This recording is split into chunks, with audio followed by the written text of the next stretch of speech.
Looking out the window. I just wanna go outside, side, side, side. Staring at the window. I'm about to lose my mind, mind, mind, mind. Feels like oh, oh,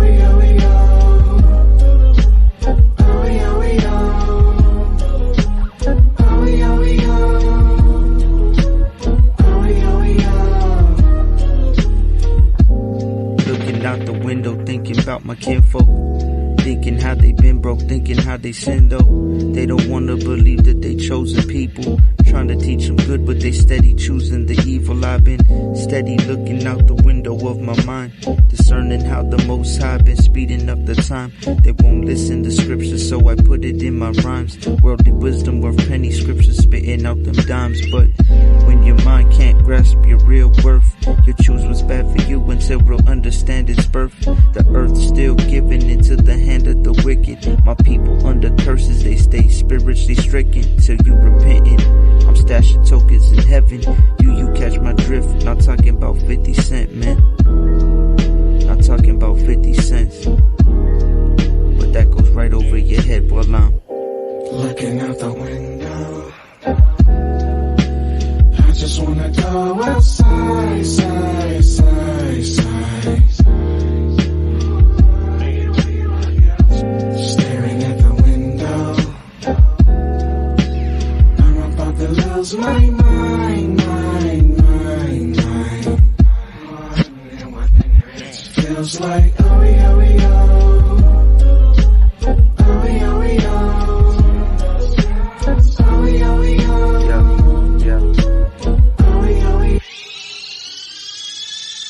They say that eyes are windows into the soul. A soul locked in the body, my eyes are window holes. But not one thing I see is something that can make me whole. It's all about the spirit, the hardest thing to control. But now I learned to check mine through the word. I learned that I was evil cause my spirit was disturbed. Wicked like cancer, through them spirits were transferred. Hang with piece of shit and you start smelling like a turd. That's something that most of you people do not get. The ones you think you love will lead you right into that pit. Unequally yoked, but you will not admit. Are you really for Yahweh or are you really counterfeit? Said are you really for Yahweh or are you really counterfeit? Only the man inside the window can truly answer this. Whatever your answer is to the Most High, submit. To the Most High you must submit. Wow. Looking out the window. I just wanna go outside, side, side, side. Staring at the window. I'm about to lose my mind, mind, mind, mind. Feels like oh, oh, oh.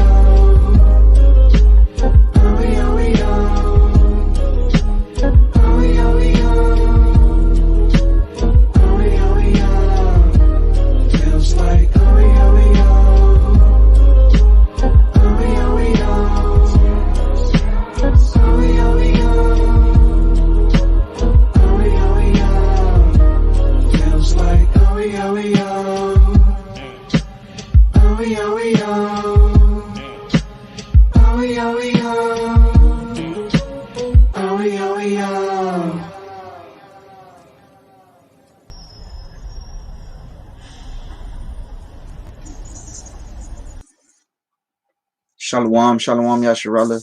So I want to start off by giving all praises, honor, and glory to the Most High, whose name is Yahweh, and I do so in the name of His only begotten Son, Yahweh Shai, which the world ignorantly calls Jesus Christ, right? So Barakatah and shalom to all you sincere brothers and sisters out there, right? So today's lesson is going to be called being a wise investment to a leader, right? Or a head or a husband, a brother that's in this truth, as an Israelite woman. In other words, being wife material, right? So let me share my screen and we'll go ahead and get started.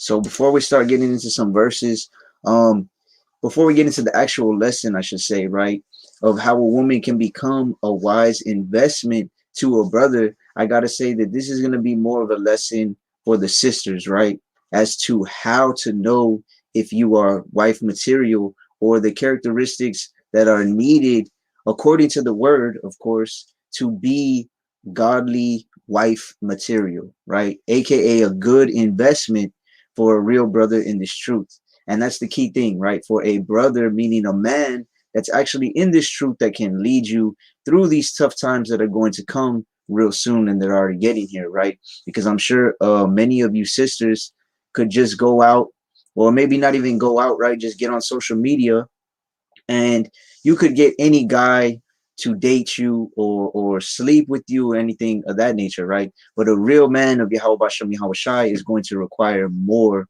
from you, right? So now from the brother standpoint, we're going to be talking about investing in a woman, right? Because if you're a man with real knowledge of the Most High, right, of the Most High's words, and you're able to apply that knowledge, then that means you have wisdom, like we talked about yesterday, right? Because knowledge that is applied is wisdom, okay? Which we talked about on yesterday's live, right? And if you have wisdom, that means you are living as a godly man, right? So actually, let me pull up Proverbs 20 and 6. I guess we'll start there. Book of Proverbs, chapter 20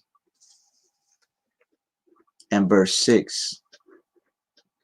Says, most men will proclaim everyone his goodness, but a faithful man who can find, right? A faithful man who can find.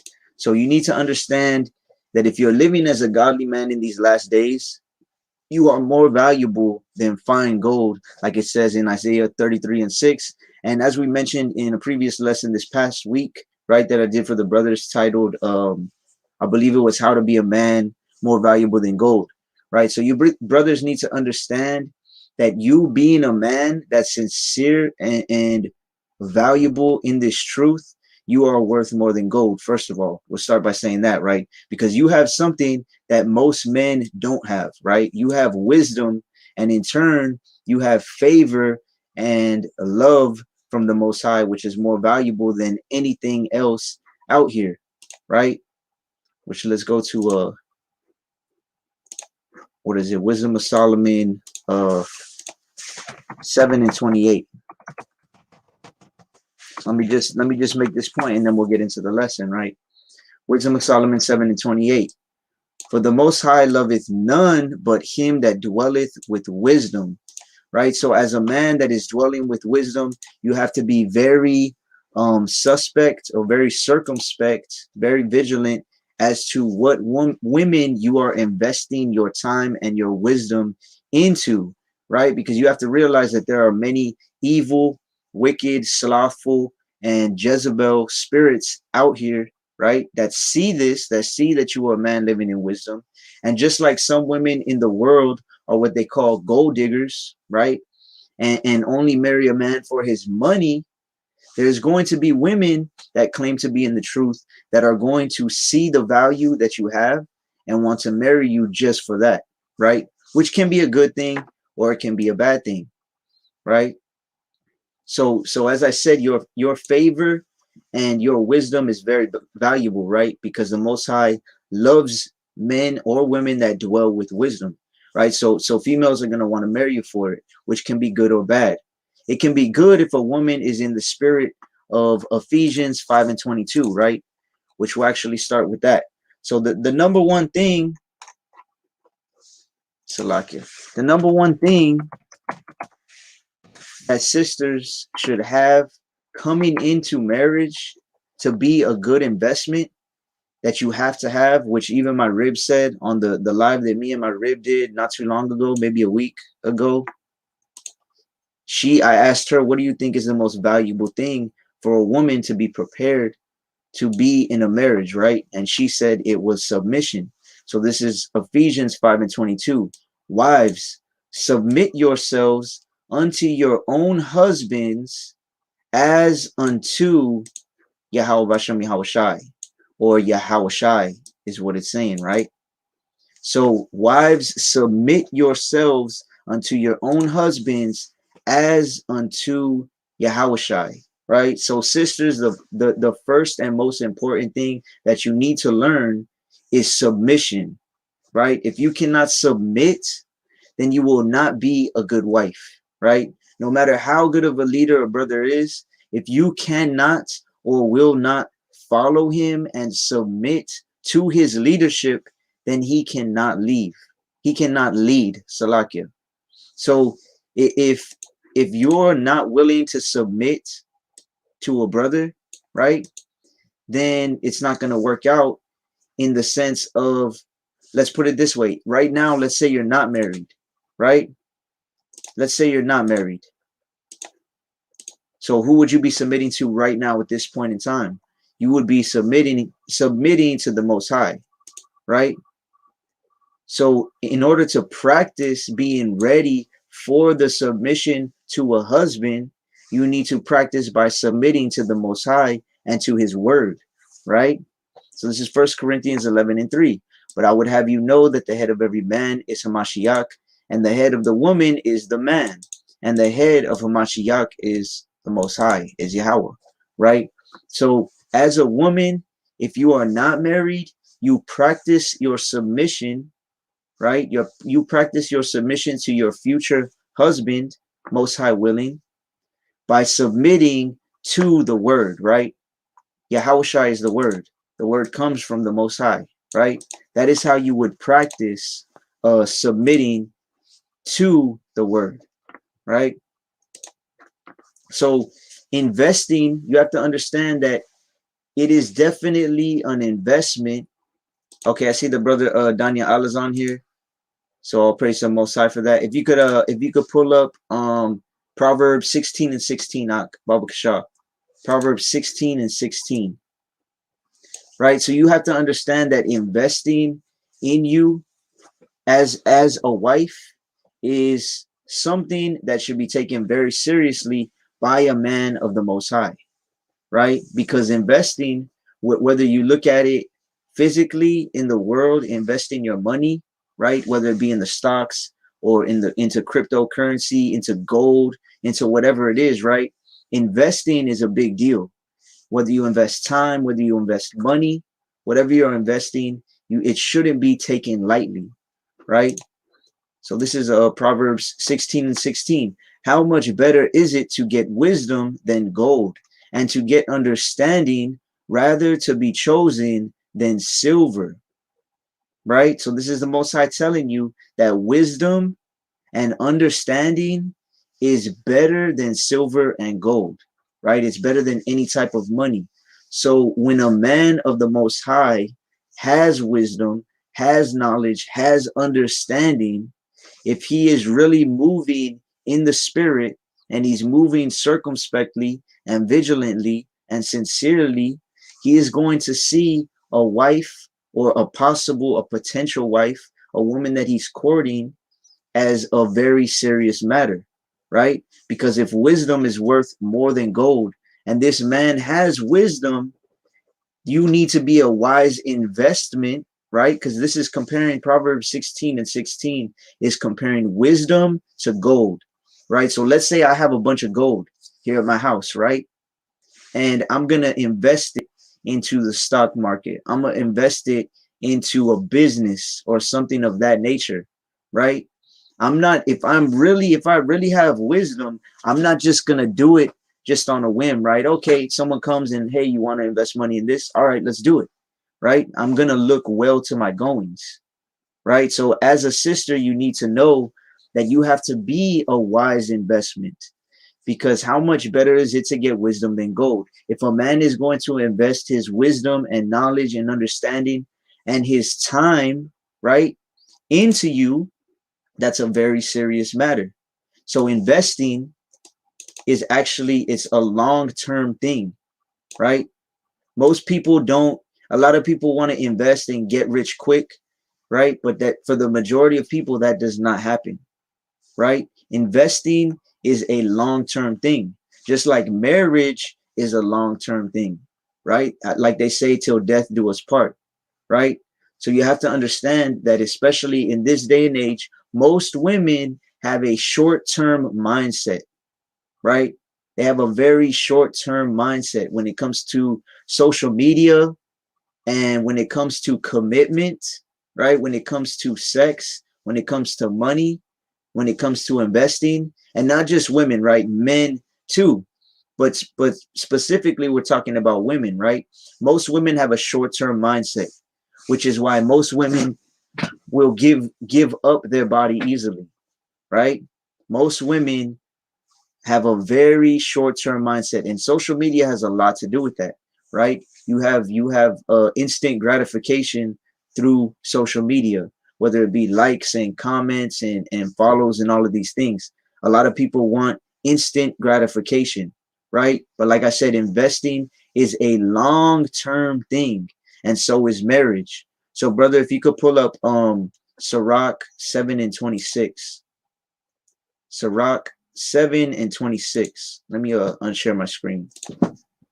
Sirach 7 and 26. So yeah, investing is a long-term thing. Marriage is a long-term thing. If a brother is going to invest in you, it needs to be a wise investment. If like me personally, right, and this is not, I say this as humbly as possible, but my rib can even attest to this. There's been certain females where I know, look, I could have a second wife if I wanted to, right? And most brothers, or some brothers, would jump at that opportunity just because they want to take a woman for lust, right? But you cannot, as a man moving in wisdom, you have to know that you cannot invest in things or in people when you're not going to get a return on your investment, right? So this is Sirach 7 and 26. Hast thou a wife after thy mind? Are you thinking of a woman to make a wife, right? Forsake her not. So my rib was the first woman I ever thought that I would even marry, right? I even told her before I met her, I wasn't even thinking about getting married. There was no females that I even thought I would want to marry before her, right? But give not thyself over to a light woman, right? Give not thyself over to a light woman. So what is a light woman? I've heard brothers break this down different ways, but I'm going to give my own example, right? Let's say that let's say you have a light meal, right? As a matter of fact, brother, if you can get Proverbs 31 and 10. Proverbs 31 and 10.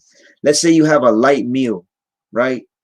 Which me, I don't really like eating light meals, right? Even like physically, when I eat, my rib always makes at least a main thing, and then two or three sides, and then sometimes we even have dessert, right? So let's say, for example, it says, give not thyself over to a light woman. Let's say you have a light meal, just a little 4 or 6 ounce steak, right? How much would that be worth to you? It'll look pretty good, right? It might make your mouth water a little bit, but after you eat it, it's not going to fill you, right? It's not going to fill you up.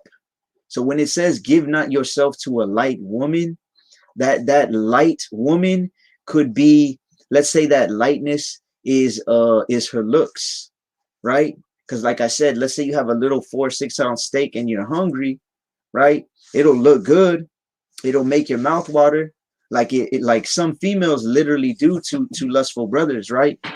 But how much is that really worth to you? You could get a 4 or 6 ounce steak for maybe a few dollars, right? But if you want a full meal, or a 3 or 4 course meal, you're gonna get a steak, and you're gonna get some rice and some mashed potatoes and some asparagus, right? And I don't know, some dessert, maybe a pie and some ice cream with it, right? That's a full meal, right? That would represent not a light woman, right? So this is Proverbs 31 and 10. And if you could bring up Sirach 36 and 24, Sirach 36 and 24, Baba Kashaf. So Proverbs 31 and 10. This is probably the most quoted scripture by females, right? By most females, I see it in their bios all the time. I'm a Proverbs 31 woman and this, that, and the other, right? But we're going to see if you're really a Proverbs 31 woman, right? It says, who can find a virtuous woman, for her price is far above rubies, right? Who can find a virtuous woman? It's not easy to find a virtuous woman, right? It's not easy to find a virtuous woman. So let's say, since we're talking about investments, right? Would you invest in something that's price is far above rubies? More than likely, right? If you think that you can get a benefit out of it later, right? If it's a full, it's not a light woman, right? It's a full woman. You're more than likely going to be able or want to invest in that woman, which, like we said, the number one thing is, will she submit or can she submit, right? Like we read in this is Ephesians 5 and 22. Wives, submit yourselves unto your husbands as unto Yahushua, right? So like my rib gave the example last time, if Yahushua was, let's say he came in the house, right? And you're supposed to submit to your husband as unto Yahushua. If your husband came home from work and he said, I want to eat microwave, just no, well, we don't even use a microwave, right? But let's say I want to eat cold pizza for dinner. Are you gonna, nah, man, I don't want cold pizza. We should eat blah, blah, blah. No, if he just came home from work and he was working hard all day, give the man what he wants, right? You wouldn't say the same thing to Yahushua if he came and said, yeah, just give me the pizza that's left over in the Ziploc bags in the fridge, right? You'd be like, okay, cool, right? This is easy. So the number one thing to not be a light woman, right, is to be able to have submission, which comes through submitting to the Most High first. If you are not married, or if you're thinking about going into a courting process, or if you're in a courting process, right, you need to submit to the Most High first, right, to his word first. So this is Sirach 36 and 24. He that getteth a wife beginneth a possession, a help like unto himself, and a pillar of rest, right? A pillar of rest. So how many women can actually say that they are a pillar of rest, right? I don't know many women, or I don't know in all the people that I know, right? I mean, I used to have a lot more so-called friends before me and my rib came into the truth. Of course, we had many friends, and we obviously have many family members since we're so-called Latinos or Hispanic, right? Or Northern Kingdom. As some of you may know, we have large families, right? My rib is one of 7. My mom is one of 7. My dad is one of 7, right? Children. So we have very large families, right? And when it comes to that, there's obviously many marriages, right? So in all the marriages that I can think of, I can only think of maybe one or two women or marriages in general that the woman is actually a pillar of rest, right? If you can find a woman that can submit and can be a pillar of rest to you, in other words, you come home from work and she is helping you in one way or another to rest, right? She's not a clamorous woman, right? She's not Proverbs. If you can get Proverbs 9 and 13, Proverbs 9 and 13, and Proverbs 21 and 9. Or you know what? I'll pull up Proverbs 21 and 9. You can get Proverbs 9 and 13. Let me share my screen again. Many women are this instead, right? Many women are clamorous, right? Many women are not how would I say? Many women are the opposite of what they're supposed to be, right? They are not a pillar of rest. They are the opposite. Oh, Salakia. Man, my computer's. Go with me 1 minute.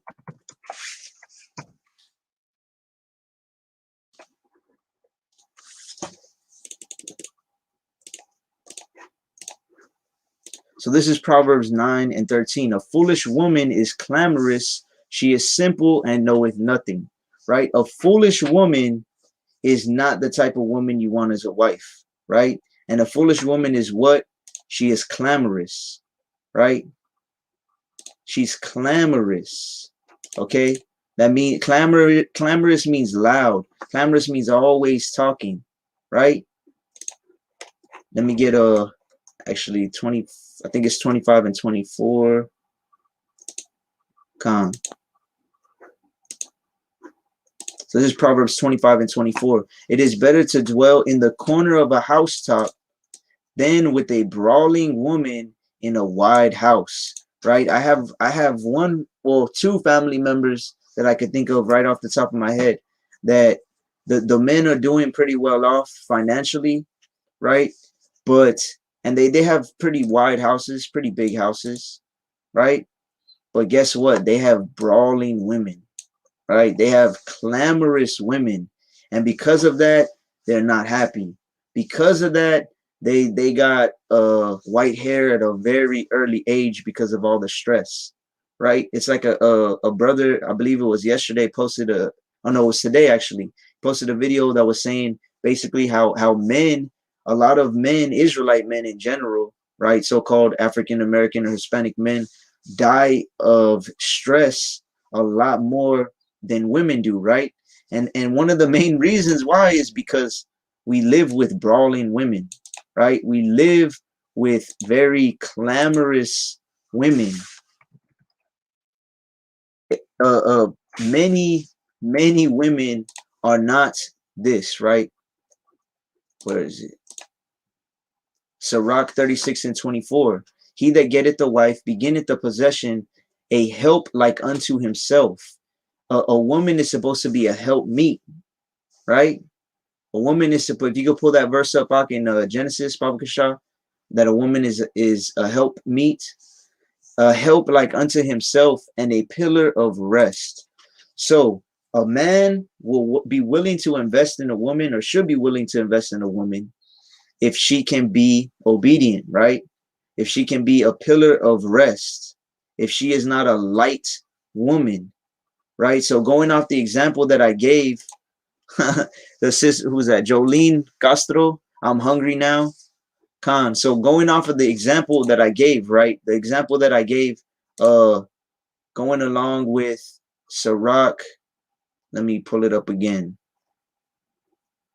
Oh, that's it. Sirach 7 and 26. Hast thou a wife after thy mind? Forsake her not, but give not thyself over to a light woman. Right? So going off the example that I gave, right? The example that I gave is, let's say you have a steak, right? It says that we got about double the amount of people in here now than when I said it. So if you have a steak, right, a little 4 or 5, 6 ounce steak, that would be, compare that to a light woman, right? Just a woman that looks good, which, let's be honest, the Most High said that the daughters of Zion are beautiful, right? There's there's thousands or millions of beautiful Israelite women, right? There's millions of Israelite women.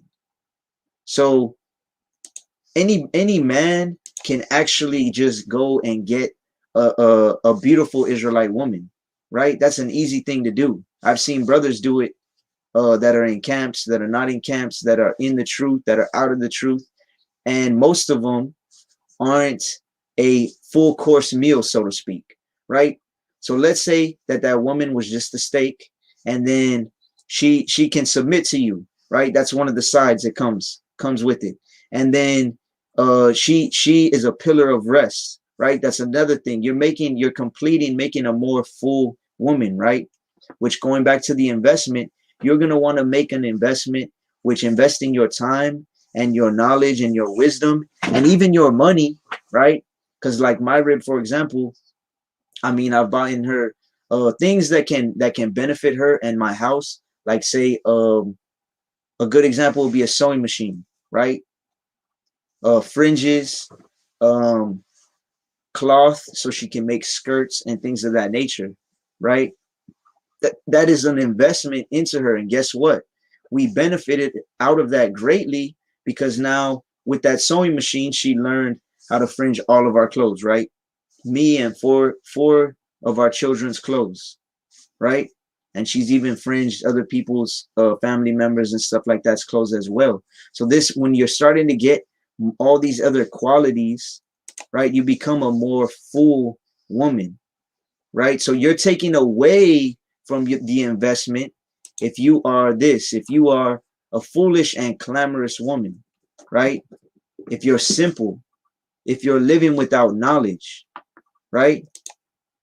And like it says right here, Proverbs 25 and 24, it is better to dwell in the corner of the housetop than with a brawling woman in a wide house, right? It's better to dwell on the rooftop, right, than to live inside of a house with a brawling, a fighting, a clamorous woman. So if you are a woman that is always, or that tends to, or is inclined to being loud all the time and being clamorous, being fighting all the time, right? Then a man with wisdom is going to be less inclined to invest his wisdom and his time and his leadership to you, right? So this is Genesis 2 and 18. And Yahweh God said, it is not good that the man should be alone. I will make him a help meet for him, right? So you have to realize that the woman was made for the man, meaning that she is supposed to be a pillar of rest. She's supposed to help to do all of the things that a man cannot do, right? That a man cannot do. So if you could pull up Proverbs 31 and 3, Proverbs 31 and 3. So a woman is supposed to be a helpmeet, right? In other words, she's supposed to help to do all the things a man cannot do. Now, what is a man supposed to do? Like we read in 1 Corinthians 11 and 3, right? He is supposed to lead, meaning that a woman is not supposed to lead, right? So let me go back up on the comments real quick. So right here, 1 Corinthians 11 and 3. But I would have you know that the head of every man is Hamashiach, and the head of the woman is the man, and the head of Hamashiach is Yahweh, right? So as we already brought out, wisdom is better than gold.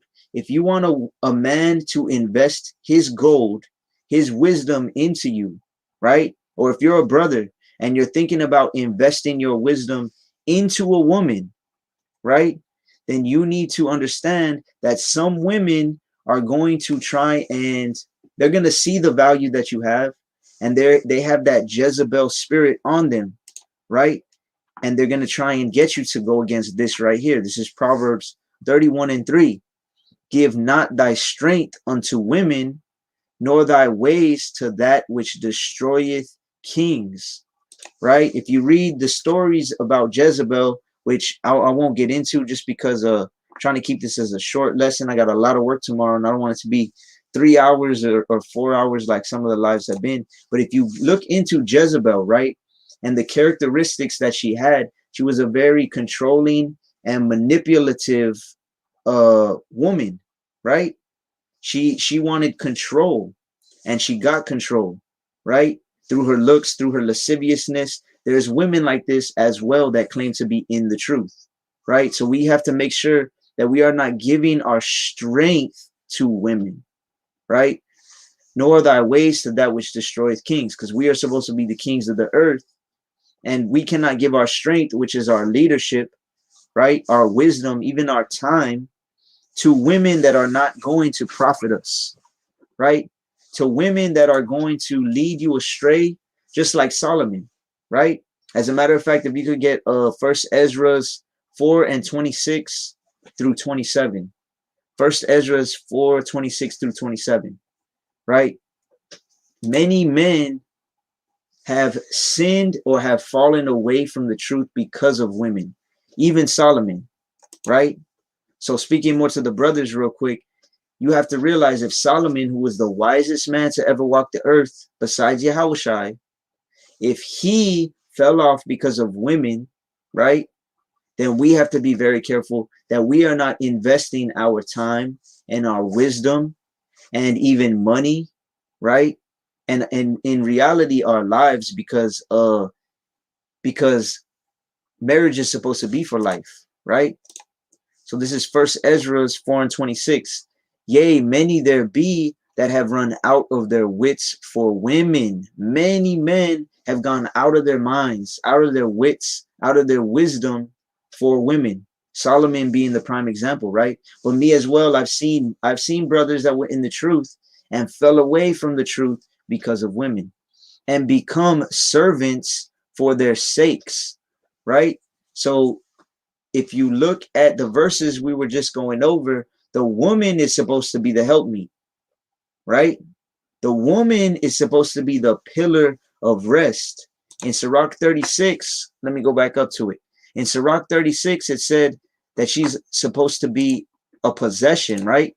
He that getteth a wife beginneth a possession, a help like unto himself, and a pillar of rest, right? So if a woman makes you run out of your wits and makes you her servant, right? What does that mean? That means she's leading you, right? Verse 27. Many also have perished, have erred, and sinned for women, right? And me, before I was coming into the truth, I can say that I did this as well, as I'm sure many of you, or if not all of you brothers have, right? Many also have perished and erred and sinned for women, right? Let me go to Genesis 3:16 real quick. Genesis 3:16. And brother, if you could pull up Ecclesiastes 7:29. Ecclesiastes 7:29.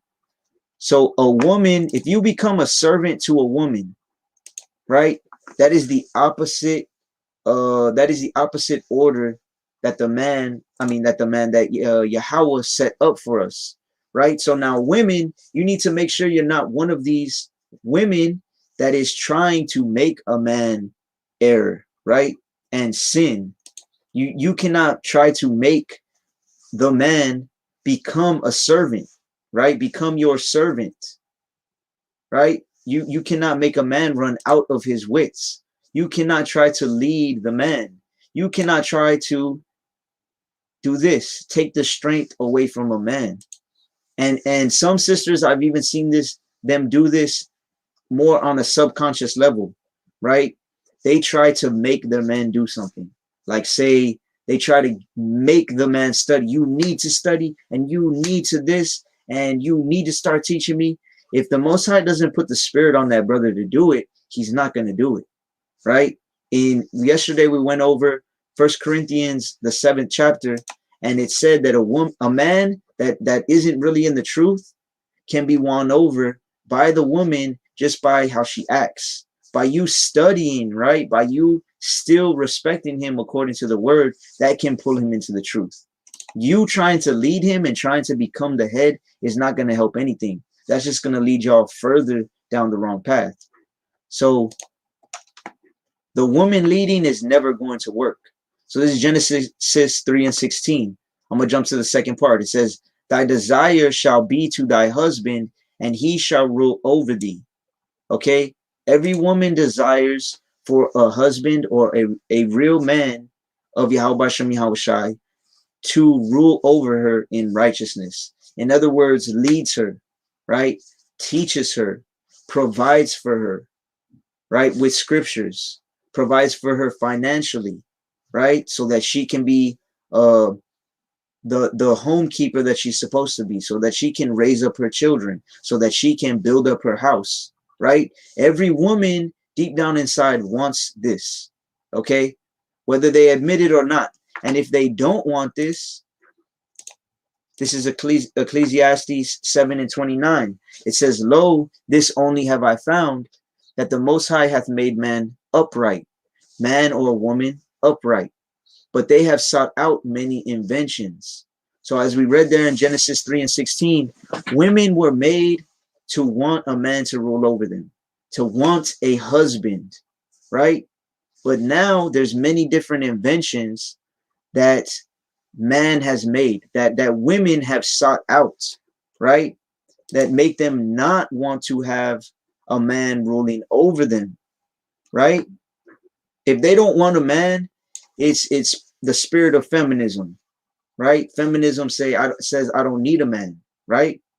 The Jezebel spirit that wants to rule over the man, etc. Right? They are seeking out these many inventions. In Genesis, the first chapter, the Most High said to be fruitful and multiply, right? He said, be fruitful and multiply. So if a woman doesn't want a man, if you truly think about it and break it down to its simplest form, then a woman is going against creation.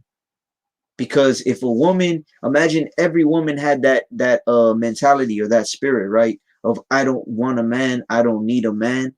Within one generation, there would be no more children, and the whole earth, everyone would just die off, right? Which is why the Most High said that every woman wants a man to rule over. So as a woman, another thing to be a wise investment to a man, you have to have the spirit of, I want this, I'm going to enable or empower or be a pillar to lift up the man to help him to rule over me, right? In righteousness, according to the word, right? And by you trying to force a man to do things, by you trying to lead the man, that is never going to happen, right? You are just going to enable him to not do what he's supposed to do, which is his job, right? Which is to lead. So let's go back to Titus, the second chapter. So this is Titus 2:1. I'm going to read up to, I believe, verse 5. So, but speak thou the things which become sound doctrine, right? This is sound doctrine. What is doctrine? Doctrine is a set of rules or principles that you're supposed to live by, right? A belief, doctrine, noun, a belief or set of beliefs held and taught by a church, political party, or other group, right? A stated principle, right? So it's a belief or set of beliefs held and taught. We have to hold to this doctrine right here, right? And we're supposed to be teaching these doctrines, speaking these doctrines. But speak thou the things which become sound doctrine, right? Verse 2, that the aged men of Salakia, it's actually verse 3, right? The aged women likewise, that they be in behavior as becometh holiness, right? If you want to be a wise investment to a man, you have to behave holy, right? Meaning according to the word. Now it's going to get into some of the things that are considered holy, right? Not false accusers, not lying all the time, right? Not giving to much wine, not drinking too much, right? Which this can also go with smoking. This can go with anything that is not going to make you sober-minded, right? Everything has to be in moderation. Teachers of good things, right? What are y'all supposed to be teaching? Good things. Who are you supposed to be teaching? Women and children, as it's about to say, that they may teach the young women to be sober. Now, this can also mean when it says sober, right? When it says sober, it can mean ruling your spirit, right? If you cannot rule your spirit, which we've talked about many times before in other lessons, right? Proverbs 25:28 says, he that hath no rule over his own spirit is like a city that is broken down and without walls, right? If you can't rule over your spirit, be sober enough to not let emotions take you over, right? That is not going to be a good thing. It's going to allow other spirits to come into you. So you have to teach women to be sober, to control themselves, to love their husbands. You need to teach the younger women, the younger generation, right?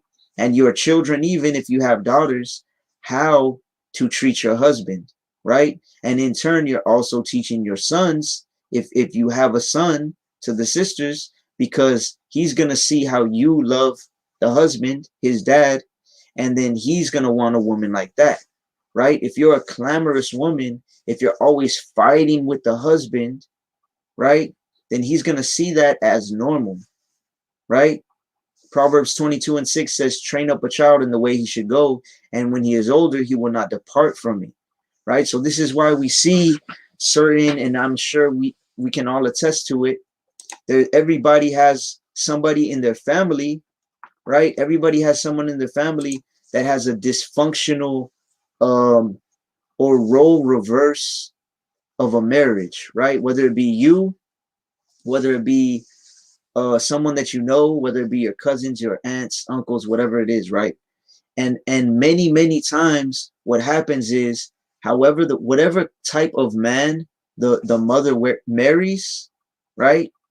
Then that is the type of man that the daughter is going to marry, right? Because in Ezekiel, I forget the chapter, but it says that a woman, or as is the woman, so is the daughter, right? So more times, more often than not, the daughter is going to end up marrying a man like the man that the mother married, right? And we know that the majority of Israelite marriages end in divorce, right? Or end in separation. And the majority of the time, the children stay with the mother, right? So then the mother gets with another dude or gets with multiple dudes. And the type of man that she marries, more times, more often than not, is going to be the type of man that the daughter ends up with, right? And the man that she's with, the son is going to emulate or be like. And of course, this is the rule, and there's always exceptions to the rule. But the majority of times, what you teach them is how you're living, right? They follow after what you're doing.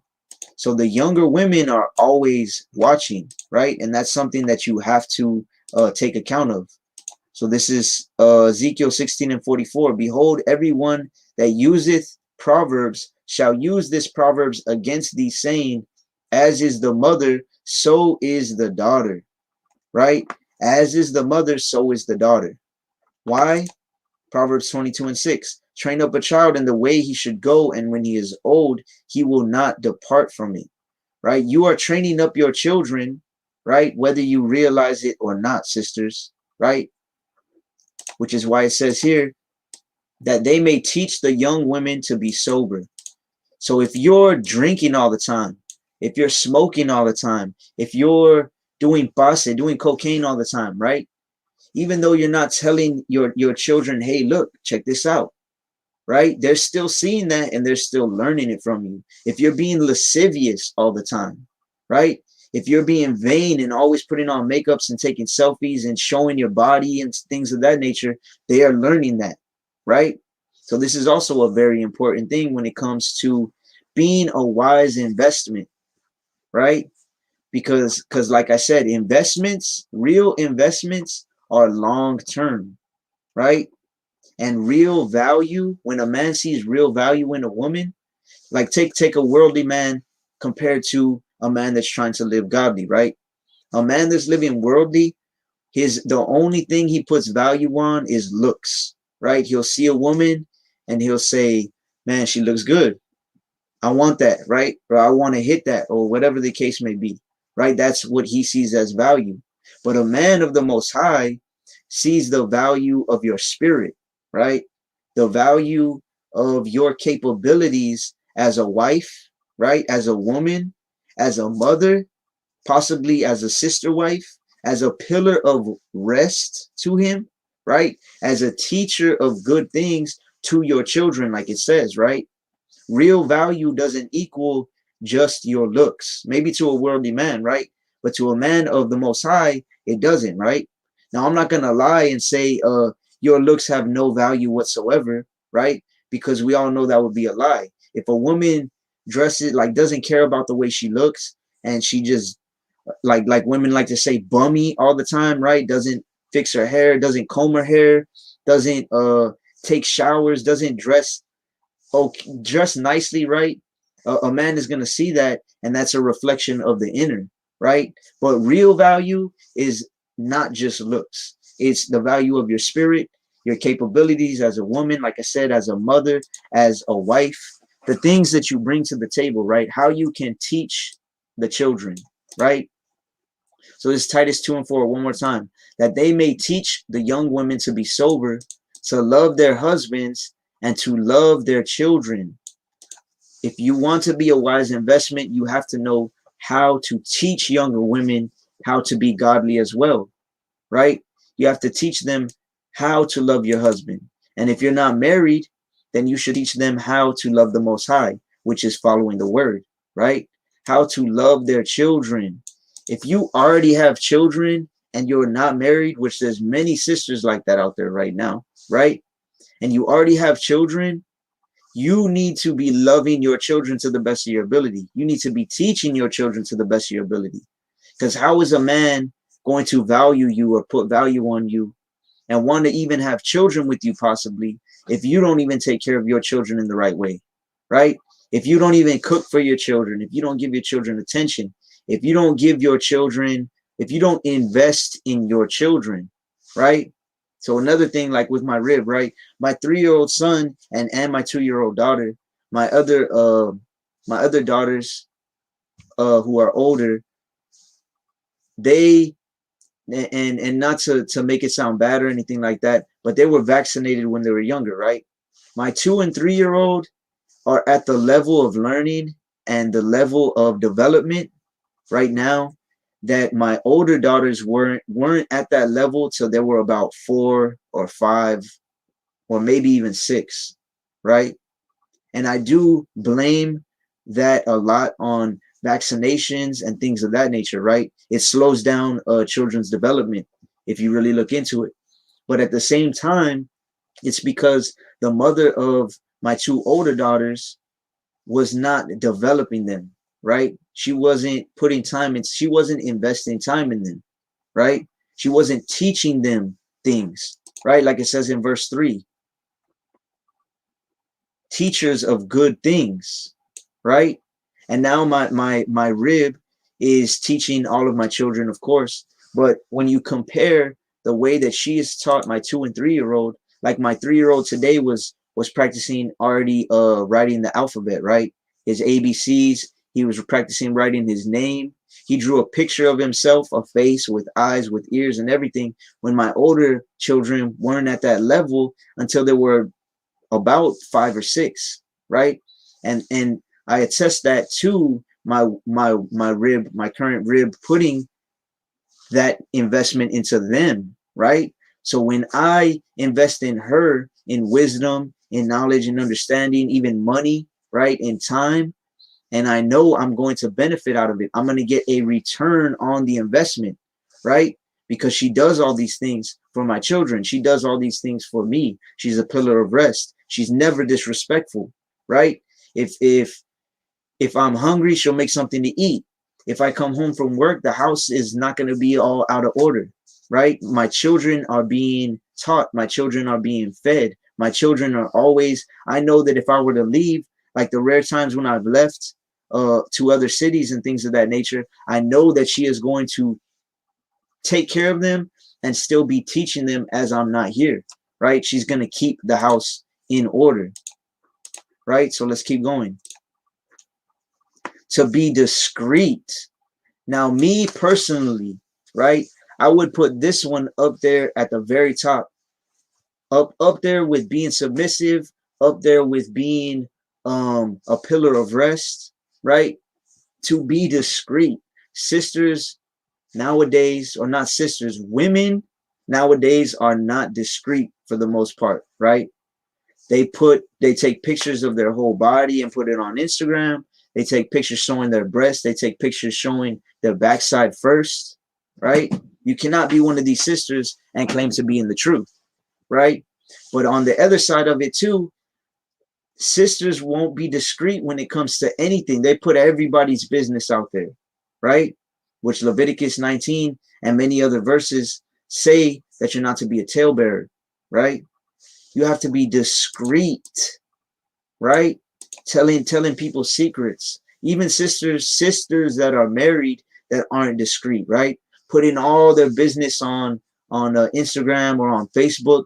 When I had Facebook years ago, that was one of the reasons why I knew I had to get off of Facebook. it's a bunch of gossip, right? And I know, even though it's Israelites, right?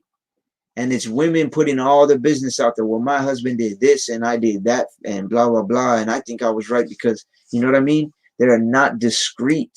As a woman, you need to know, for the most part, what happens in your house stays in your house, right? If you and your husband have an argument, that's not something that needs to go on social media. That's not something that needs to be spread to other sisters and other people, right? Or even if it's, sometimes if it's something good, something positive, right?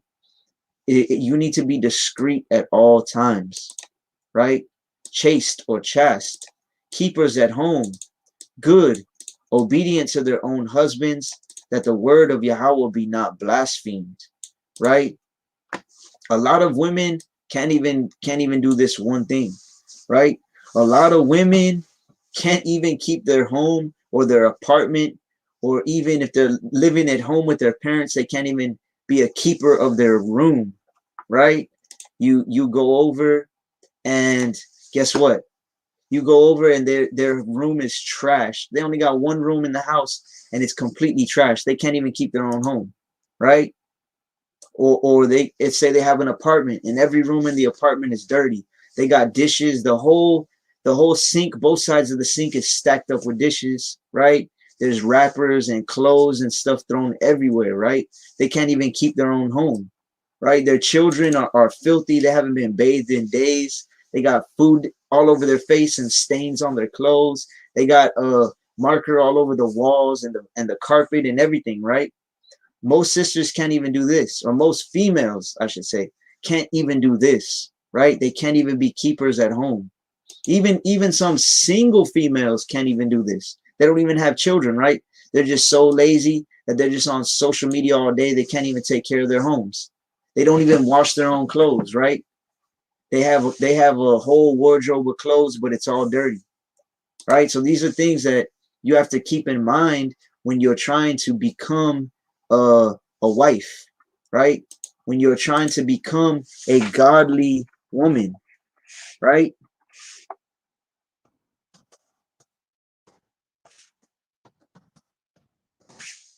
Let me see. Never talk about your husband to anyone. Rottenness to his bones, bringing shame to him. Khan. So that's actually my rib that's saying that, right? Never talk about your husband to anyone. And brothers, never talk about your wives to anyone either. Because guess what? You tell one person and that's going to go to one more person. That's going to go to one more person. That's going to go to one more person. Before you know it, everybody's talking bad, right?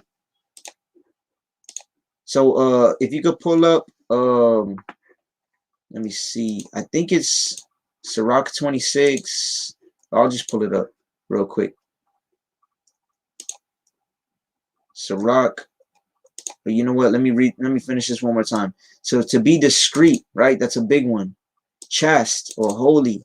Keepers at home. Know how to take care of your home. Know how to cook for your children. Know how to teach your children. Know how to keep your house clean and in order, right? Know how to be obedient to your husband. Because if you're not being obedient to him, the word of the Most High is being blasphemed, right? The word of the Most High is being blasphemed by you not obeying your husband. Why? Because the way you treat your husband is symbolic of how you treat the Most High, right? Because the Most High is the top head, and you're treating the head that's under him like garbage, then that is symbolic of you treating the Most High like garbage, right? So a wicked, actually, let me start on 22. So it says a harlot, a whore, right? A woman that's always sleeping around with different men and not seeing it as a marriage shall be accounted as spittle, right? What is spittle? It's spit, right? It's spit. That's what the Most High sees a harlot as, right? If she does not repent in the final days, they're going to be counted like spit. What is spit worth? It's worth nothing, right? That's why people spit it out on the floor.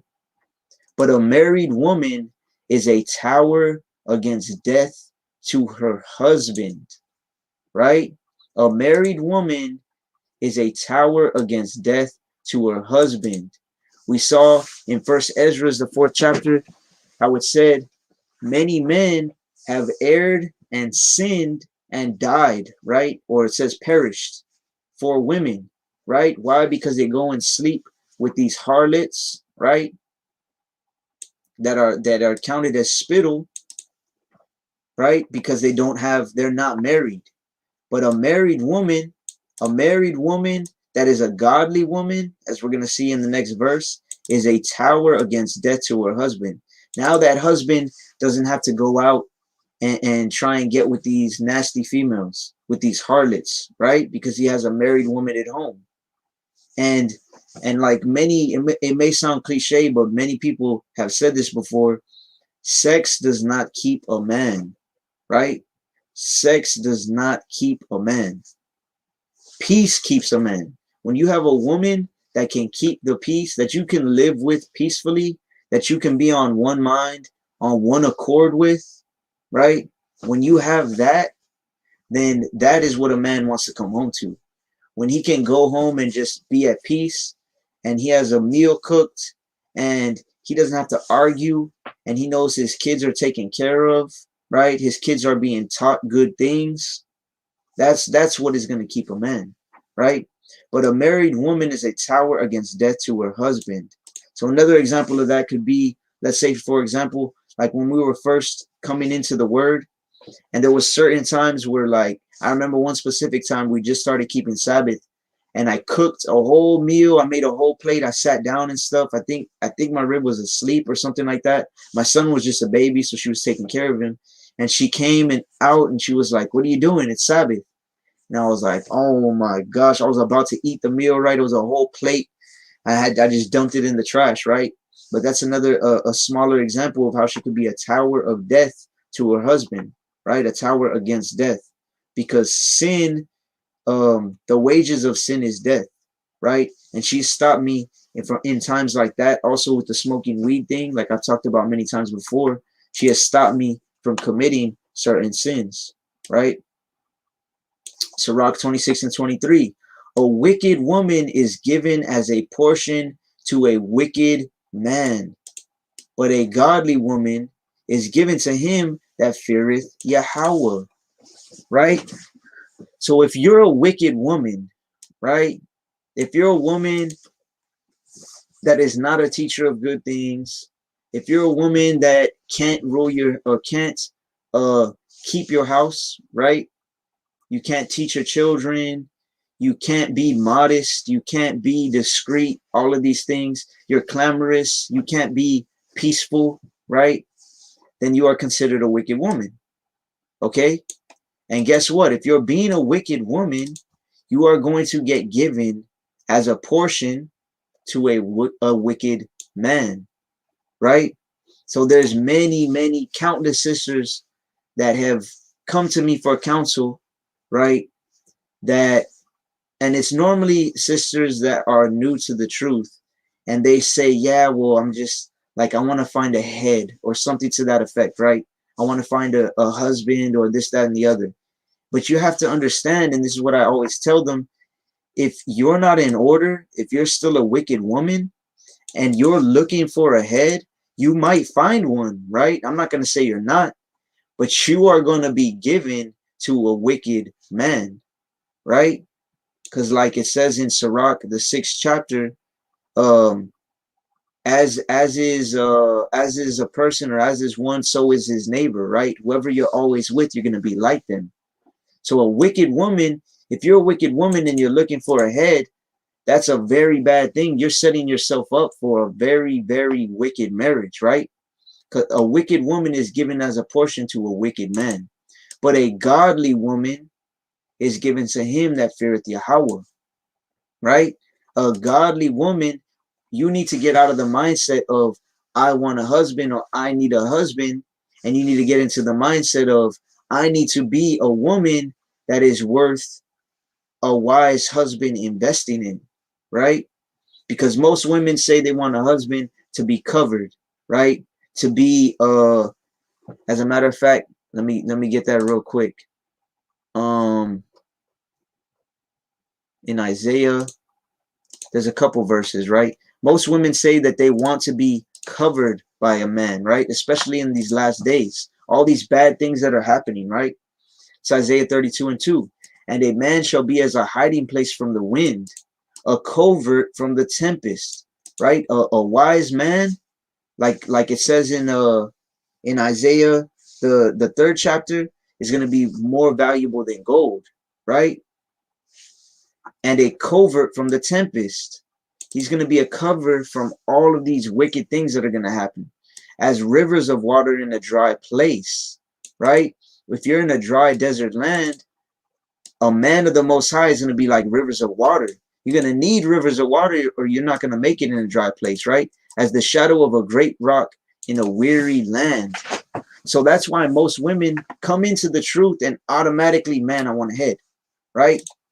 I want a man. I want a husband. I don't want to be alone, right? No woman wants to be alone, of course, right? Which is why this is going to happen. Isaiah 4:1, and in that day 7 women shall take hold of one man, saying, we will eat our own bread and wear our own apparel, right? 7 can represent, it represents the number of completion. That can mean 1 woman, that can mean 2 women, that can mean 3 women, right? But the point is, when you read Isaiah 3, it's talking about the end times and all the bad things that are happening. And it says that thy men shall fall by the sword and thy mighty in the war, right? Many men are going to die. And in that day, women aren't going to care about, okay, maybe I have to be a sister wife, right? There's going to be a lot of women that are humbled down in that day because of all the things that are happening, right? It says she will sit desolate upon the ground. If all these plagues are happening, let's say there's no lights, let's say World War III, let's say martial law, mandatory vaccines, all these things are happening, right? They're going to say, we will eat our own bread and wear our own apparel. Look, we know how to cook. I know how to make clothes. I know how to sew. Only let us be called by thy name to take away our reproach, our shame, right? So a lot of women are already getting in the spirit of this, right? In the spirit of, you know what, I want to cover, I want a head. And as soon as they come into the truth, there's many sisters that have told me this personally, right? And told other brothers. But you need to understand, you're only if you are a godly woman, if you're attaining these attributes of a godly woman, then you are going to be given to a man that actually fears the Most High. If you don't have these attributes, if you are not a wise investment, if you are not wife material, as they say, then you are a wicked woman. And you know what? You can ask for a husband, and guess what? The Most High might give you a husband. But if you're a wicked woman, you're going to be given as a portion to a wicked man, right? Which is why every single verse, every single situation, you always have to keep in mind 1 Corinthians 14:40, right? 1 Corinthians 14:40 should be tattooed in the back of your head. It should be written upon the table of your heart, like it says in Proverbs, right? 1 Corinthians 14:40, let all things be done decently and in order, right? You have to understand things have to be done in order, okay? Especially marriage, right? You don't just jump into a marriage and it's supposed to be for life, right? And that's why so many brothers and sisters, even that are in the truth, right? Even that are in camps or in living in the truth according to themselves, and they get a wife or they get a husband, and a few months later they're not together. And a year later, 2 years later, that sister's with another brother, right? And I've seen this happen many times, but the reason why it happened is because they didn't do things in order, right? A lot of times a brother takes a sister for lust, and then he finds out that she wasn't a godly woman, right? She was a wicked woman. So guess what? That makes you a wicked man because you took her for lust, right? Or sometimes the sister wants to marry a brother right away, and then guess what? That brother isn't providing for her. Or guess what? That brother beats her. Or guess what? That brother is leaving out and going and getting with other females, or going out and smoking weed, or going out to the club every night, or leaving her to fend for herself, right? That's why you have to do things decently and in order, because a wicked woman is given as a portion to a wicked man. If you are a wicked woman, if you're not a godly woman yet, then you shouldn't be looking for a man yet, right? You have to get yourself decent and in order first, and then you're a godly woman, and you will be given to a man that actually fears the Most High, right? So let me go back to actually, let's go to Proverbs 31. Let's go to Proverbs chapter 31. Oh, Salaki, I'm on the wrong tab.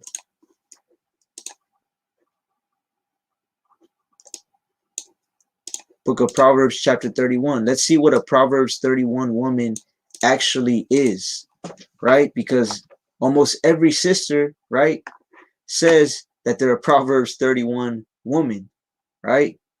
But then they don't even know what a Proverbs 31 woman is, right? So this is Proverbs 31 and 10. I'm going to try and go through this real quickly. Time is it? Almost 12. Proverbs 31 and 10. Who can find a virtuous woman? For her price is far above rubies. Right?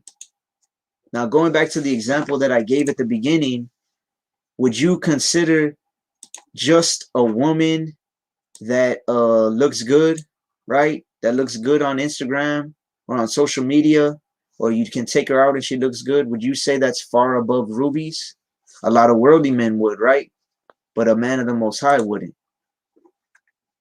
The heart of her husband doth safely trust in her, right?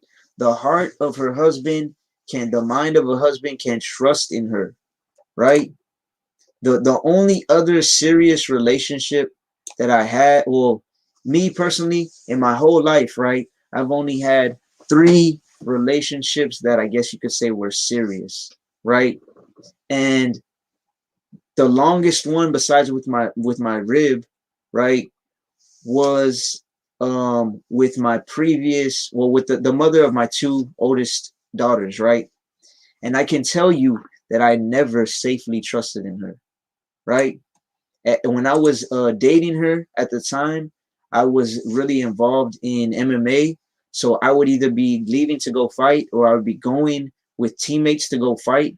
And every time, I still remember, every time we would leave, I would be like, man, I know something's up. You know what I mean? I know my discernment was kicking in even before I was in the truth, right? I know she's going to do something, right? And multiple times I would catch her because I was a good friend with one of her friends, and she would be like, oh, you know what, she's out clubbing, or she's out at a party, or she's whatever, right? She got her mom to watch the babies, right? I could never safely trust in her, right? A Proverbs 31 woman, the first thing is that her husband, the heart of her husband, in his mind, he can safely trust in her, right? You have to be a woman that your man can trust, right? And that means he can trust you with his children. He can trust you with the home, right? He can trust that you can keep things in order if he's not there. He can trust that this right here, so that he shall have no need of spoil, right? If you look into spoil in the Old Testament, right, when they would go to war and they would take the spoils of war, right, some men would take women of other nations as concubines, right? And I even know some brothers that actually were asking me about concubines recently in the past month, a few brothers. And concubines are women of other nations, right? If you know the law, it says that we are not to marry women of other nations, right? So this says if you trust in your wife, you will have no need of spoil, right? You don't need concubines and these other things, right? Because you actually have a virtuous wife, right? So ask yourself, are you a woman that a man can fully trust? Do you even trust yourself, right? Because if you don't trust yourself to take care of a home, to take care of children, to carry yourself discreetly and according to the word, then of course the man is not going to be able to do it, right? She will do him good and not evil all the days of her life. A Proverbs 31 woman is going to do her man good and not evil all the days of her life. Verse 13, she seeketh wool and flax and worketh willingly with her hands. She knows how to sew, right? She's going to know how to cook, right? She works willingly with her hands. Now, I know there's some sisters out there that, yeah, I cook and yeah, I'll sew fringes, whatever, but it's not willingly. It's like they're forced, right? It's like if they're forced to do it, which, like I said, symbolically, right? Symbolically, your husband, the way you submit to your husband is a representation of submitting to the Most High, right? So when it comes to doing duties in your house, they should not be done grievously. This is 1 John 5:3. For this is the love of Yahweh, that we keep his commandments, and his commandments are not grievous, right? If according to the word, you are supposed to be doing these duties, right? As a woman, like I said in Titus 2, this is sound doctrine for a woman to take care of her house, for a woman to be able to sew, for a woman to be able to cook and work willingly with her hands. If you're doing it in the wrong spirit, then you're not doing it correctly, right? She is like the merchant's ships. She bringeth her food from afar, right? Now this can mean like she goes and shops, right? She knows, she got a list and she knows, okay, today I'm gonna make this, tomorrow I'm gonna make that. I gotta go get food, right? She riseth also while it is yet night, and giveth meat to her household and a portion to her maidens. So this can represent the woman waking up early in the morning, right? Just to make sure she can cook for her household, right? Let's say you got, like, I know that there's sisters that have children that go to school and they wake up early before their children are even awake to feed them, right? Before I had my own little business, I worked for the city of Brownsville, which is a city over from us, and I would have to be at work at 6 in the morning, right? So I would wake up at 4:30, 4:45, and when I was doing that, my rib would wake up with me or sometimes even before me just to cook me breakfast, right? Verse 16, she considereth the field and buyeth it. With the fruit of her hands she planteth a vineyard, right? So she considereth a field and buyeth it. Now this doesn't literally have to mean a field, right? What is a field? Can it symbolically represent? It can mean that there's certain things when you have a field, right? And you sow into that field, you reap what you sow, right? Like it says all throughout the word, your man will reap what he sows. So if she considers something that she can sow into, right? Whether it be like the canvas thing, most high willing, tomorrow we're gonna put some up for sale on my Instagram. My rib was like, you know what? I can do the canvases. I sow that, right? And we'll reap benefits and we can put that into the land, right? With the fruit of her hand, she planted a vineyard. Now she isn't literally planting a vineyard. If we get the land, we plan on doing that, right? Planting vegetables and things of that nature, raising chickens. But right now, with the fruit of her hands, would be making the canvases, right? To make some money, to bring benefit to our home, which it can be different for everybody, right? I know, like the brother Barlos, his rib started making oils, right? Anointing oils. She girdeth her loins with strength and strengtheneth her arms, right? So in Proverbs as well, it says that a man that wisdom is stronger than 10 mighty men, right? Or than a man that taketh a city, right?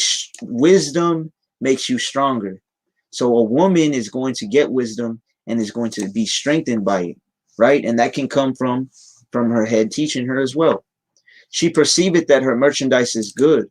Her candle goeth not out by night, right? She perceives that her merchandise is good. She can sell certain things as well, right? Like I just got into. Her candle goeth not out by night. Her light is not going to go out in the darkness, right? She layeth her hands to the spindle, and her hands hold the distaff, right? The spindle and the distaff were things that were used for sewing, right? And I can give you the example. This shirt that I got under here, let me see.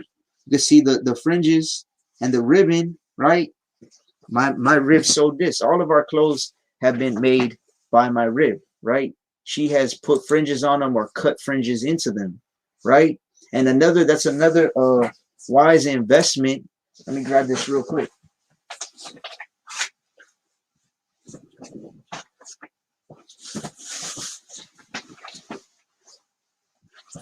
That's another way that you can know you'll be a wise investment, right? We get fabrics, different fabrics, right? We have a few left that my rib has made. She's made me a couple of garments. She's made a couple of skirts. She's trying to learn more and more how to make skirts, how to make shirts, things of that nature, right? How to sew. Because like it says here, she layeth her hands to the spindle, and her hands hold the distaff. So I would like to see, or like to challenge all the sisters that have Proverbs 31 woman in their bio, right? Or I'm worth more than rubies, like it said in Proverbs 31 and 10. How many of them do you think actually know how to sew, right? How many of them are actually taking care or looking towards building up their house in certain ways that it's mentioned in here, right? She stretcheth out her hand to the poor, yea, she reacheth forth her hands to the needy, right? So now this can be like in the past, we've gone out and we've given tacos and waters and things of that nature, right? But when you think about poor, anytime that you're reading the Bible, you need to understand that there is a literal or a physical or a carnal way of thinking about it, and then you have the spiritual, right? Well, I always try to incorporate this verse in some way or another because it's one of my favorite verses. 1 Samuel 2 and 8, right?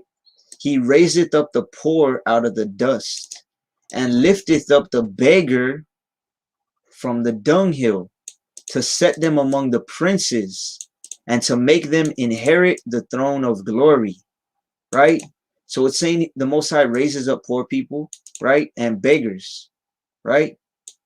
Is this talking about money though? Like financially poor? Of course, the Most High can take you out of your financial problems, right? But that's not what this is talking about. This is talking about spiritually. We were all spiritually poor at one point or another, right? We're spiritually poor. And now we have been set among the princes. And Most High willing, he's going to make us inherit the throne of glory, which will be eternal life, right? So when it's talking about poor, a lot of times it's actually talking about spiritually, right? So when you think of a Proverbs 31 woman, it says that she's a wise woman, right? She stretcheth out her hands to the poor. Yea, she reacheth forth her hands to the needy. There are other sisters out there, right, that are spiritually poor, or that are spiritually not as rich as, say, my rib, for example, or maybe your rib, or another female, right? And she reaches out to them. Hey, how are you doing spiritually? Hey, how's it going? Are you following the Bible? Hey, are you going to keep the feast days? Things of this nature, right? She is reaching out to these people because they are in need, right? Or sometimes sisters reach out to my rib, for example, and ask for advice or ask for for scriptures, certain things like that, right? That is one way that you stretch out your hand to the poor. Verse 21. She is not afraid of the snow for her household, for all her household are clothed with scarlet. So going back to the sewing thing, right? She's not afraid if it's going to get cold. She's even making clothes for her household. She maketh herself coverings of tapestry. Her clothing is silk and purple, which the scarlet, the silk, the purple, it all represents royalty, right? And a Proverbs 31 woman is royalty. I can tell you that, right? From experience. Her husband, so now look at this. Now this is going to describe her husband, a Proverbs 31 woman's husband. Her husband is known in the gates when he sitteth among the elders of the land. Meaning that her husband is going to be in this word. He's known for being in this word, right? Because 99 times out of 100, a Proverbs 31 woman is a Proverbs 31 woman because her husband has invested wisdom into her, right? Because a Proverbs 31 woman cannot be a Proverbs 31 woman unless she has wisdom, right? And the majority of the time, like I said, the vast majority of the time, it's because the Most High has given her as a portion to a godly man, and in turn, that godly man invested time and wisdom and knowledge into her, right? Verse 24, she maketh fine linen and selleth it, and delivereth girdles unto the merchant. So again, just going back to she's selling, right? She's sewing, she's making things. And this doesn't literally mean like, oh, every sister, if you're not selling, if you're not sewing and selling your stuff, then you're not a Proverbs 31 woman. No, this is just another example of a woman building up her house, of a woman supporting, being a pillar to her husband, right? Maybe you don't need to sell things, right? Maybe your husband makes enough money or whatever the case may be that you don't have to sell things, right? But if you do, or if you feel in your spirit the need to, or if you have the talent and the ability to do this, then why not, right? Strength and honor are her clothing, and she shall rejoice in time to come, right? Strength and honor are her clothing, right? Let me go to 1 Peter real quick. So remember, it said a Proverbs 31 woman, her husband is known in the gates. He is known to have knowledge, wisdom, to sit with the elders, right? He's getting more knowledge, wisdom, and understanding. Salakia. Let me hold on.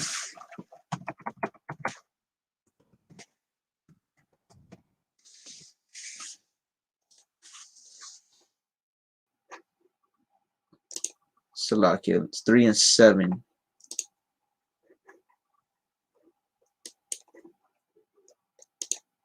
First Peter 3 and 7. Likewise, ye husbands, dwell with them according to knowledge. Right? When a man is dwelling with you according to knowledge, it enables you and helps you to be a Proverbs 31 woman. Giving honor unto the wife. Right? Giving honor unto the wife. So what did it say in Proverbs 31 and 25? Strength and honor are her clothing. Right? A Proverbs 31 woman is a godly woman. And as we saw in Sirach, a godly woman is given as a portion to a godly man. So she in turn is going to get that honor from her husband, right? She's going to wear honor, right? She openeth her mouth with wisdom, and in her tongue is the law of kindness. So now this is a big one as well, right? Sometimes when I hear certain sisters talking, or I'm probably only following less than a handful of sisters, right? When I hear certain sisters talking and I hear that they are not speaking with wisdom, or that they're speaking clamorously, or that they're speaking not in a discreet or modest way, right? Then I know right off the bat, that's not a Proverbs 31 woman. They're not speaking with wisdom, right? And that's another reason or another way that I could tell you honestly and humbly that my rib was a very wise investment for me, right? A very wise investment. Because guess what? Sometimes we play, oh, I have them right here actually. Sometimes we play with the cards, right? Let me see. Sometimes we play this this game with the cards where we'll lay them out. They all got Bible verses on them.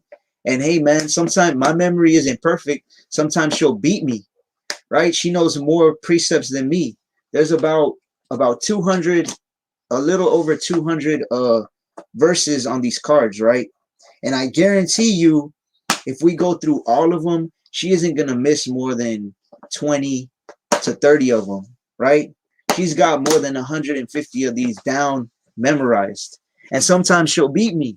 You know what I'm saying? And that just goes to show that it was a wise investment for me to be pouring in wisdom into her, right? Because I guarantee if 99%, and again, I'm not saying this to be prideful, right? I'm just saying as an attesting to the fact that the Most High gave me a godly woman, right? Which I know that means that I'm doing something right. I would bet money, right? If I was a betting man, that she can out precept battle 99% of the women in Israel, right? That call themselves Israelite Proverbs 31 women. She knows she's got at least 150 precepts in her head, right? Which is why she is able to open her mouth with wisdom, right? Which is why she is able to what was it in verse 22, I believe, how she is able to reach out her hand to the poor, right? Let me see. Verse 20.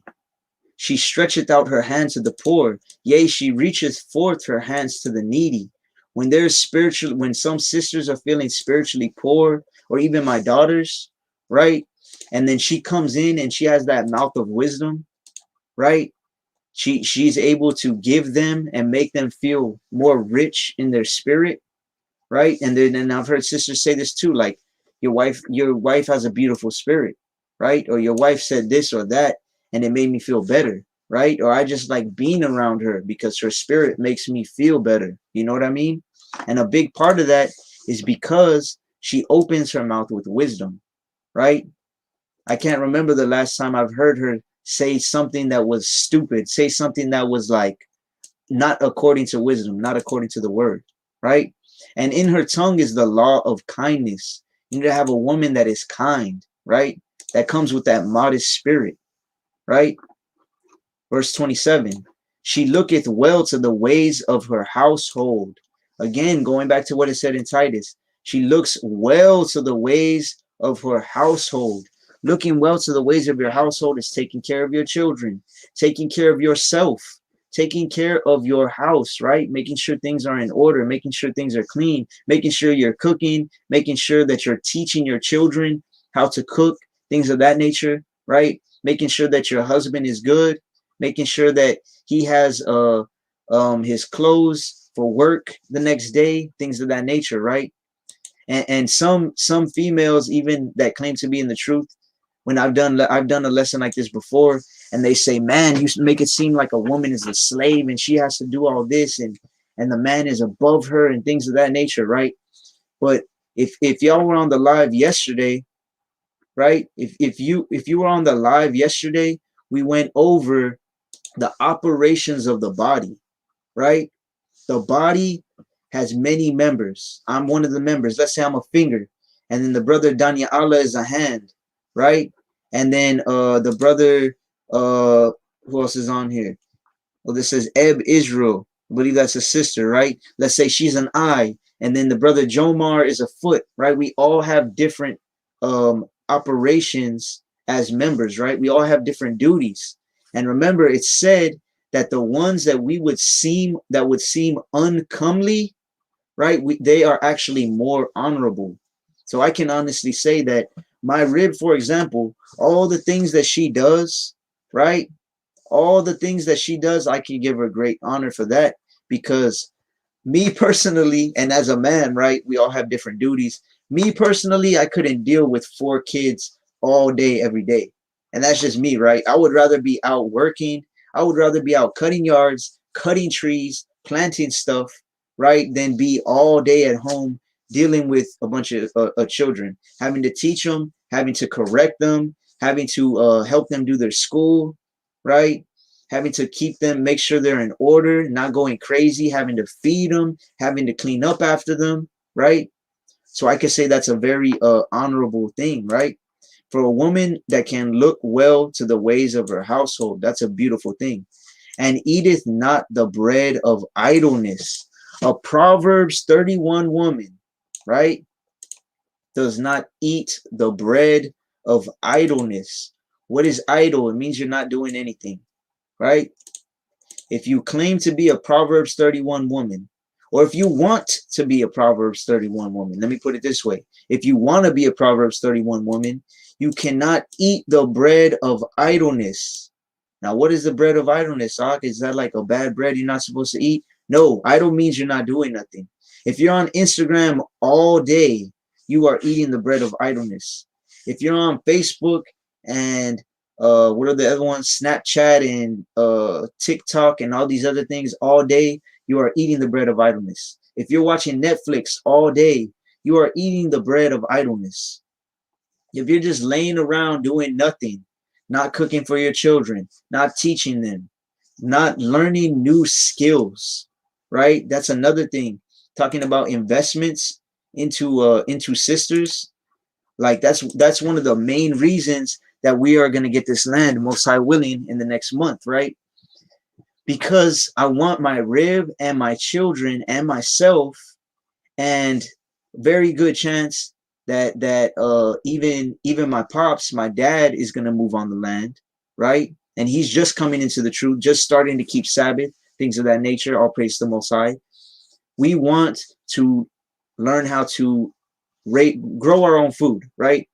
I want to teach my children and my rib how to grow our own food. We want to raise chickens, sheeps, goats, right? We're going to catch our own rainwater if possible. It doesn't rain that much here, right? We're going to learn how to dig a well. We're going to learn how to put a trench to the resaca that's close by so we can have water. We're going to learn different skills, whether it be making outdoor stoves, which I've done before, right? Or outdoor fire pits. Do all of these things, right? These are investments into a woman. But in order to be able to invest into a woman or into your children, you have to make sure she's worth investing in, right? And like I said, the very first thing is, if this woman is not going to be obedient to you, how can you invest in her? How can you invest knowledge and wisdom into a vessel that isn't accepting of knowledge and wisdom, right? How can you invest into a woman and want to build this home and this house and this life with her if she doesn't even look well to the ways of her own house, right? How can you teach a woman all these skills and all these things if she just eats the bread of idleness all day? She just wants to lay around and do nothing all day, right? You're not going to be able to do it. And you're not going to be able to be called a Proverbs 31 woman if you can't do these things, right? So verse 28, her children arise up and call her blessed. Her husband also, and he praiseth her, right? All my children love my rib. Even my two older ones that they're not her biological mom, right? But they still call her mom, right? That's a big, when they first started calling my rib mom, I was like, man, I felt in them. I was kind of tearing up, and I could tell my rib was as well, right?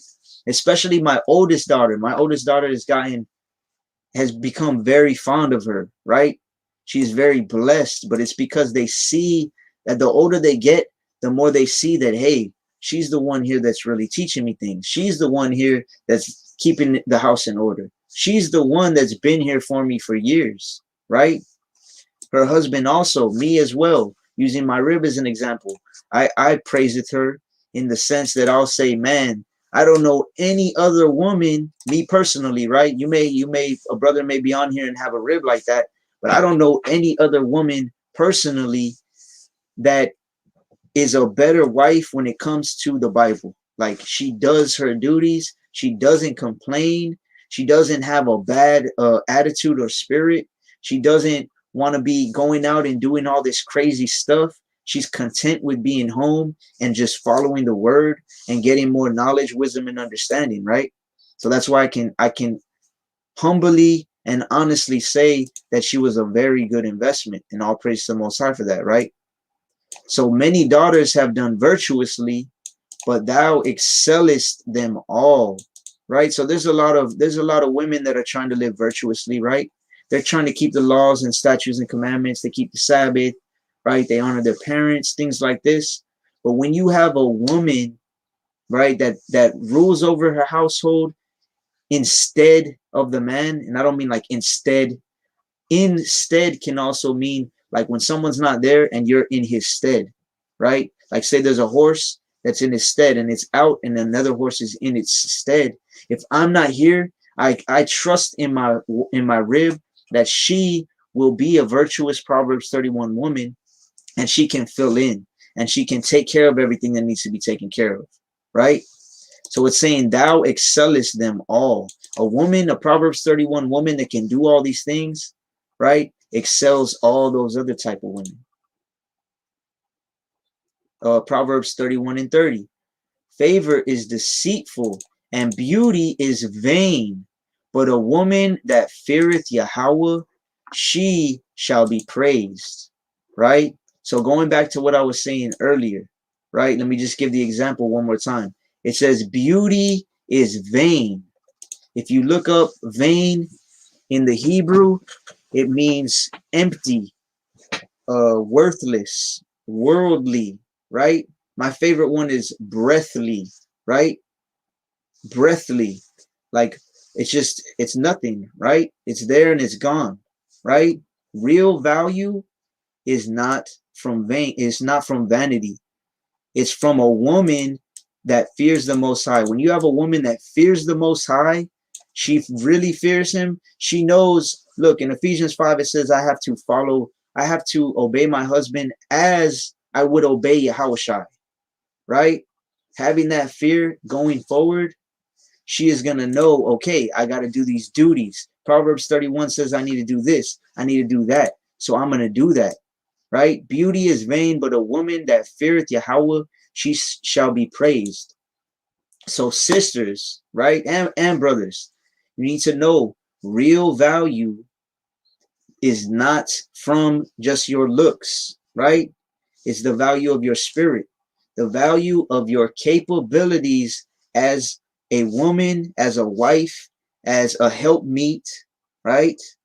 As a pillar of rest, as someone who can be obedient to her husband, and that way she can get his knowledge and wisdom and understanding, and that way she can get invested into, and then she can invest in her children and teach them good things, right? She can invest in other sisters and build up the sisterhood, right?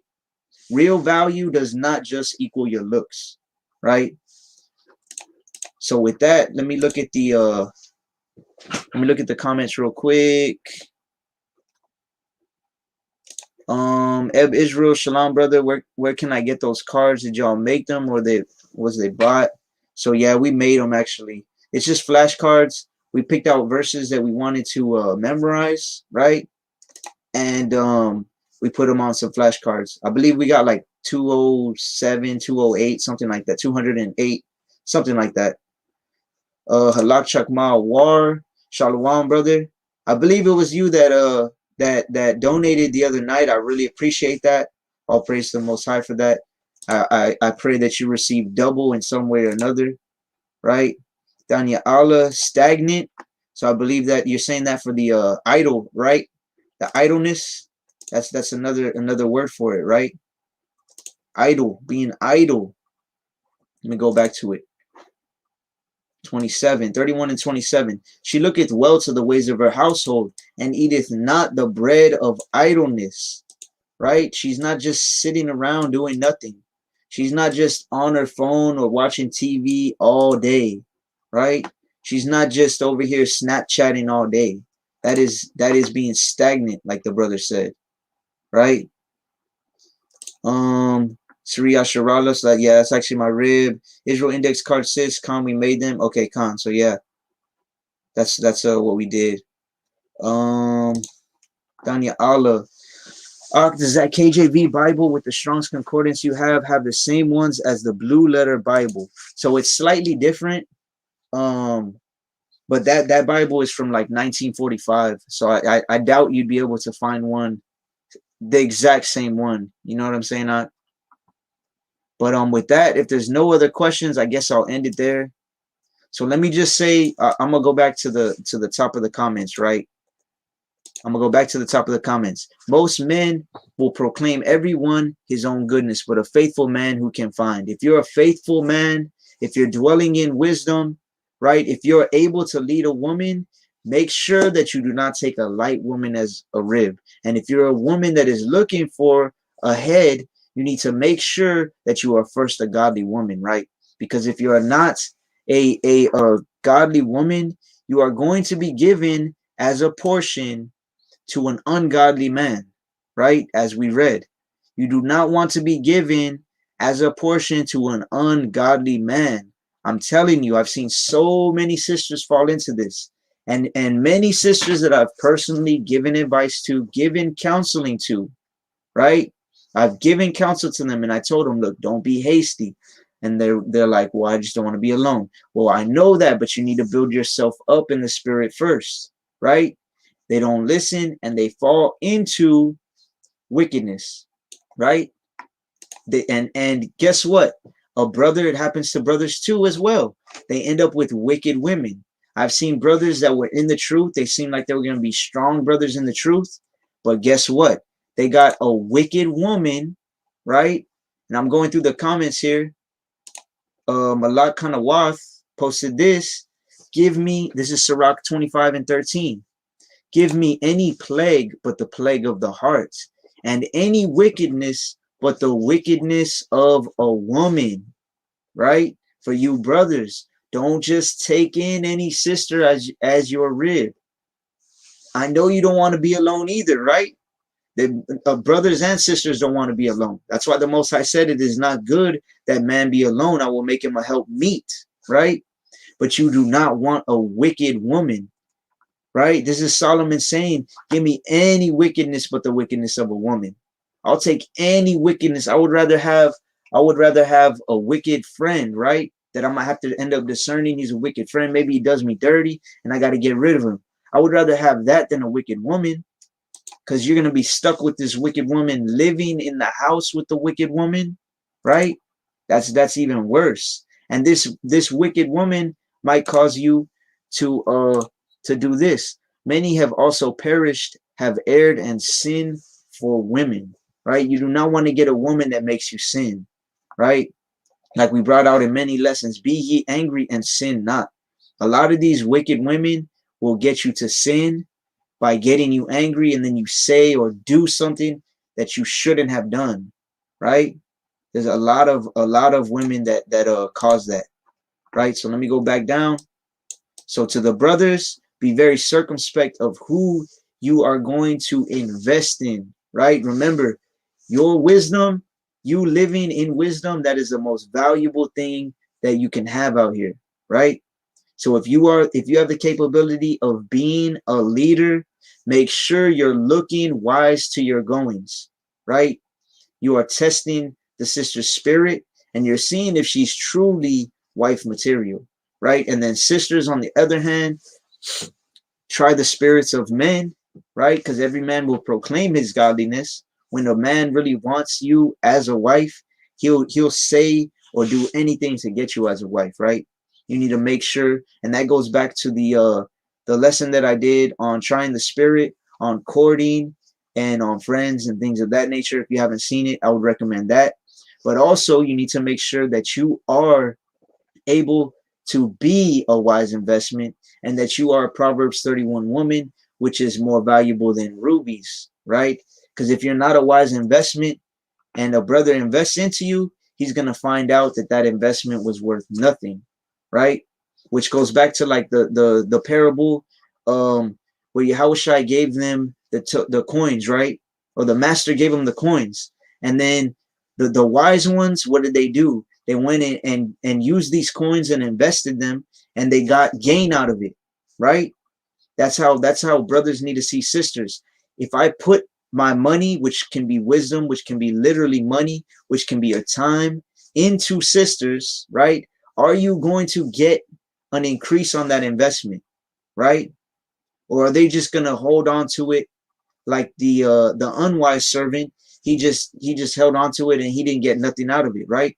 You're gonna be putting things into women and you're not gonna get anything out of it, right? You're just gonna get a headache and a waste of time, and you're gonna be wishing you were on top of a rooftop rather than living with her, right? So let me go back down on the comments. There's nothing else. I'll go ahead and end it with that. Halak Shama, Chakma, Awar, Shalom, Malak, Barakatah. So yeah, Yahweh Bashem Hamashiach Yahweh Shayak, and Danyala, Khan, the water. So Khan, Yahweh Bashem Yahweh Shai Barakatah.